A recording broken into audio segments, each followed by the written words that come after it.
Bubble drinks বা বোবা drinks.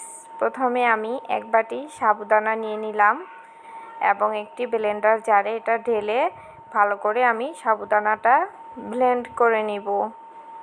এখন আমার সাবুদানাটা ব্লেন্ড করা হয়ে গেছে।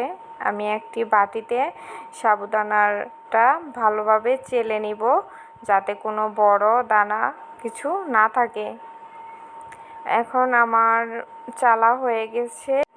এখন আমি এর মধ্যে একটি কফি পাউডার দিয়ে দিলাম।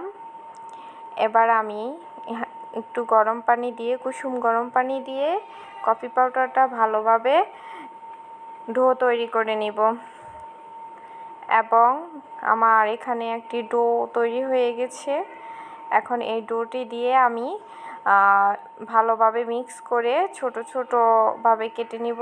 ছোট ছোট করে আমি ডোটা পুরোটা অংশ কেটে নিয়ে পরে আমি ডোটাকে একটি গোল বাবলে বা গোল রাউন্ড শেপ দিয়ে দিব। এখন আমার গোল রাউন্ড শেপ দিয়ে দেওয়ার পর একটি চুলায় একটি প্যানে বা একটি কড়াই বসালাম। কড়াইয়ে আমি হাফ কাপ পানি দিয়ে দিলাম।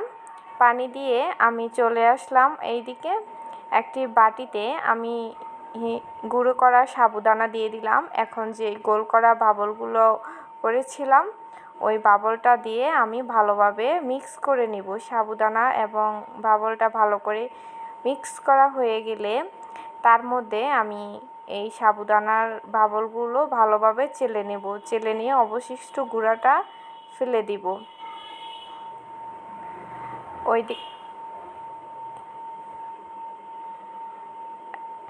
আমার ভালো করে চেলে নেওয়া হয়ে গেছে। এখন আমি এই বাবলগুলো ওই যে পানিটা দিয়েছিলাম চুলায় ওটা আমার ফুটে উঠেছে। এখন ওই ফুটন্ত পানিতে আমি এই সাবুদানার বাবলগুলো দিয়ে দিলাম এবং আমি 5 মিনিটের জন্য এগুলো ভালো করে সিদ্ধ হতে দেব। এখন আমি এগুলো একটু নেড়েচেড়ে ভালো করে সিদ্ধ হওয়ার জন্য রেখে দিলাম। এরপর আমি সিদ্ধ হওয়ার পরে নামিয়ে নিয়েছি। এবার আমি একটি কাচের গ্লাসে বাবলগুলো ঢেলে দিব। আমার বাবলগুলো এই যে তৈরি হয়ে গেছে। কাচের গ্লাসে ঢেলে নেওয়ার পরে আমি একটি ব্লেন্ডারের জারে দুধ আর একটি কফি পাউডার নিয়ে ভালোভাবে জাকিয়ে নিব। আপনারা চাইলে ব্লেন্ড করেও নিতে পারেন এবং এরপর আমি এই দুধ এবং কফি পাউডারের মিক্সারটা বাবলের উপরে ঢেলে দিলাম।